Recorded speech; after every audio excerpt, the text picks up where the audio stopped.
يعني هناك الحديث، تعرف أنت اليوم ترامب رجل صفقات ورجل فلوس، يعني ماذا لو طلب ترامب من العراق كما دا يطلب الآن من بعض الدول لأن صرفوا فلوس عليهم في مواقف؟ ماذا لو طلب ترامب من العراق ما صرفته واشنطن على تغيير النظام السابق وأقدمت به النظام الحالي أو الشخصيات الموجودة؟ ممكن أنه يبحث عن تعويضات مادية.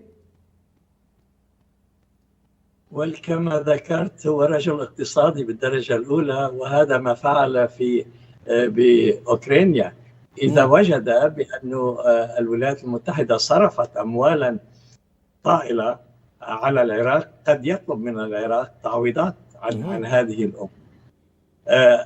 أعتقد أنه من الضروري أن يكون للعراق علاقات متينة مع إدارة الرئيس ترامب، يتفهم هو الوضع العراقي بالكامل، ولكن هذه المنظمات الموجودة في العراق أو فصائل المقاومة يعتبرها ترامب منظمات إرهابية قد تهدد العلاقات الأمريكية العراقية في المستقبل.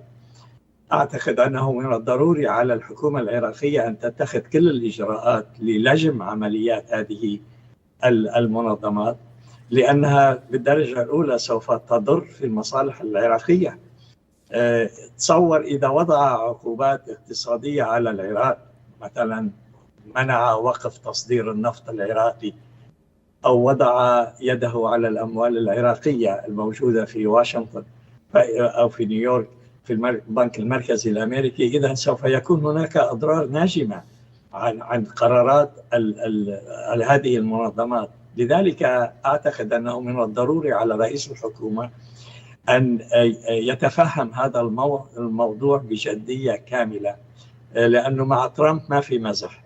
لا يمكن يعني العمل خلف وراء ظهره لترامب.